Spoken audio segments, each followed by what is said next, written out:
नमस्कार दोस्तों, Nalanda INS channel में आप सभी का स्वागत है। आप सभी के लिए आज का जो वीडियो बना है वो विटामिन्स में बना हुआ है। ये जो वीडियो है ये एक दिवसीय परीक्षा से लेकर बड़े एग्जामों तक के लिए बहुत ही महत्वपूर्ण है, इसलिए आप लोग इसको ज़रूर पूरा देखिएगा और बहुत ध्यान से देखिएगा।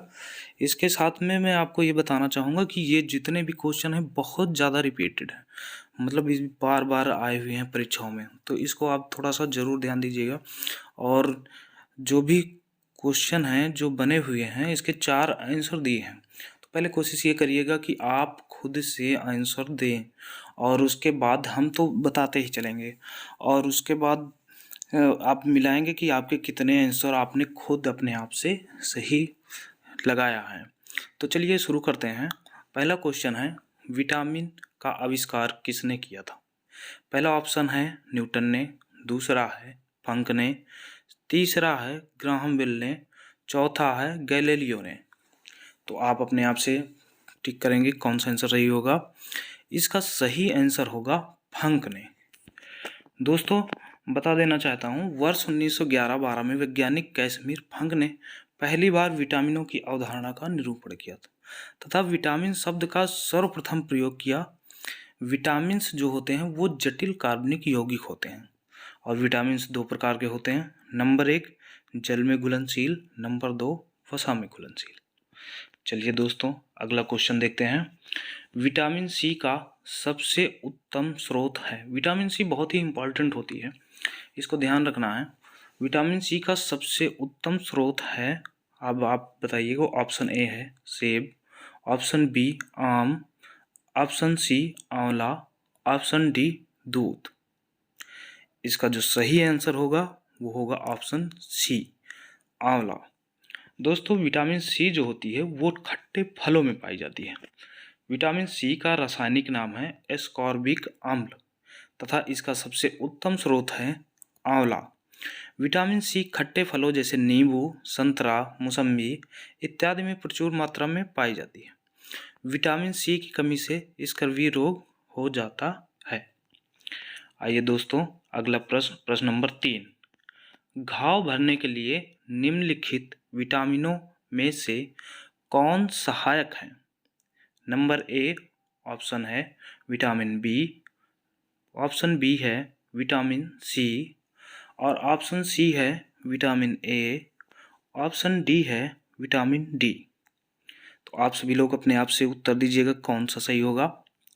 तो दोस्तों चलिए हम बताते हैं, इसका ऑप्शन सही होगा विटामिन सी यानी ऑप्शन नंबर बी।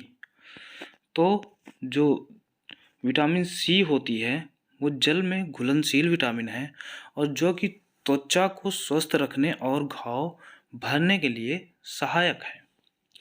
आइए दोस्तों अगला क्वेश्चन, प्रश्न नंबर 4। रक्त का थक्का बनने में किस विटामिन की आवश्यकता होती है?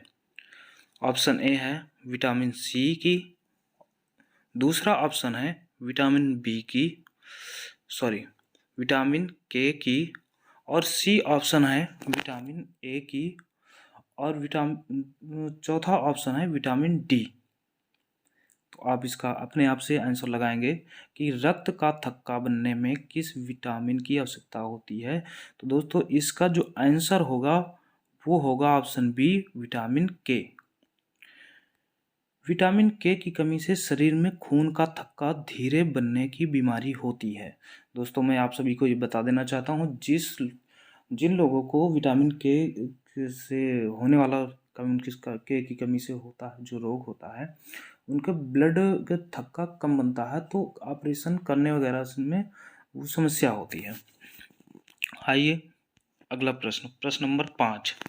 विटामिन डी का स्रोत है। ए ऑप्शन है नींबू, बी ऑप्शन है सूर्य की किरण, सी ऑप्शन है काजू, डी ऑप्शन है नारियल। तो आप लोग बताएंगे इसका सही आंसर कौन सा होगा। तो दोस्तों मैं बताना चाहूँगा कि इसका जो ऑप्शन नंबर बी है वो है सही, सूर्य की किरण। विटामिन डी का स्रोत है सूर्य की किरण। विटामिन डी का निर्माण हमारी त्वचा कोशिकाओं द्वारा किया जाता है जो कि यहाँ से निर्मित होकर रुधिर में मुक्त हो जाता है। विटामिन डी के स्रोत हैं मक्खन, यकृत, अंडा आदि। विटामिन डी की कमी से बच्चों में रिकेट्स तथा वयस्कों में ओस्टियोमैलेशिया नामक रोग हो जाता है। दोस्तों इसको याद रखेंगे कि विटामिन डी की कमी से कौन सा रोग होता है। विटामिन डी का रासायनिक नाम जो है कैल्सीफेरॉल होता है। आइए प्रश्न नंबर 6, विटामिन ए की कमी से कौन सा रोग होता है। ए ऑप्शन है बेरी, बी ऑप्शन है सूखा रोग, सी ऑप्शन है रतौंधी, डी ऑप्शन है पीलिया। तो आप लोग एक बार कोशिश करेंगे कि कौन सा ऑप्शन सही होगा। तो दोस्तों इसका सही ऑप्शन जो होगा वो होगा सी, रतौंधी। विटामिन ए का रासायनिक नाम है रेटिनॉल। विटामिन ए यकृत में संचित रहता है। दूध, मक्खन, अंडा, गाजर, मछली का तेल आदि ये स्रोत होते हैं इसके विटामिन ए के। आइए प्रश्न नंबर 7, विटामिन बी की कमी से कौन सा रोग होता है। रक्ताल्पता, बी ऑप्शन है स्कर्वी, सी ऑप्शन है रतौंधी और डी ऑप्शन है बेरी। तो दोस्तों विटामिन बी की कमी से होता है जो रोग होता है वो होता है बेरी। विटामिन बी और विटामिन सी जल में विलय होते हैं, जबकि विटामिन डी और के वसा में विलय होते हैं।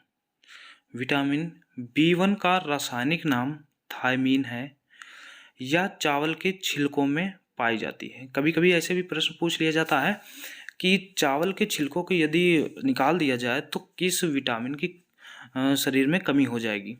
तो दोस्तों याद रखना है विटामिन B1 की, या B1 नहीं लिखा है तो विटामिन बी ऑप्शन लगाएंगे। चलिए दोस्तों प्रश्न नंबर 8, विटामिन B12 में कौन सी धातु मौजूद है। नंबर ए जस्ता, नंबर बी लोहा, number C cobalt, number D magnesium. तो आप टिक लगाएंगे कौन सा ऑप्शन सही होगा। तो दोस्तों इसका ऑप्शन सी सही होगा, यानी कोबाल्ट। विटामिन B12 में कोबाल्ट धातु मौजूद होती है। विटामिन B12 का रासायनिक नाम है साइनोकोबालमीन। इसकी कमी से तंत्रिका तंत्र में गड़बड़ी हो जाती है, यानी तंत्रिका तंत्र जो सुचारू रूप से कार्य करता है उसमें बाधा उत्पन्न होती है।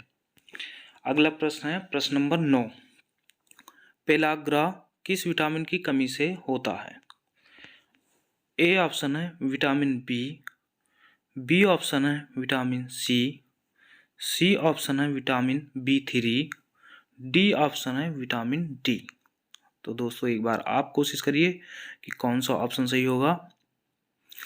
इसका जो ऑप्शन सही होगा सी, यानी विटामिन B3। विटामिन B3 की कमी से पेलाग्रा रोग होता है। ठीक है दोस्तों, विटामिन B3 को नियासिन या विटामिन PP कहते हैं, ध्यान रखना है। अगला प्रश्न नंबर 10, निम्नलिखित में से किसका निर्माण हमारे शरीर में नहीं होता है। ए ऑप्शन है एंजाइम, बी है प्रोटीन, सी है हार्मोन, डी है विटामिन ए। आप लगाइएगा ठीक कि कौन सा सही होगा। तो दोस्तों इसका सही आंसर होगा ऑप्शन डी, यानी विटामिन ए। विटामिनों का हमारे शरीर में निर्माण नहीं होता है। कुछ अपवाद हैं, जैसे विटामिन मानव शरीर द्वारा संश्लेषित नहीं किए जा सकते हैं। विटामिन B12 तथा विटामिन डी इसके अपवाद हैं। ठीक है दोस्तों, जैसे विटामिन डी सूर्य की किरणें त्वचा पे पड़ती हैं तो उसका निर्माण होता है और उसके बाद जो है वो रक्त में मिलती है, तब शरीर में हमारे जाते हैं। वीडियो देखने के लिए धन्यवाद दोस्तों। ऐसे ही वीडियो देखने के लिए आप हमारे चैनल को सब्सक्राइब करें, जो भी वीडियो अपलोड होगा, और बेल आइकन को आप ज़रूर क्लिक करिएगा ताकि हमारे कोई भी वीडियो अपलोड करेंगे तो आप तक नोटिफिकेशन ज़रूर पहुंचेगा। धन्यवाद।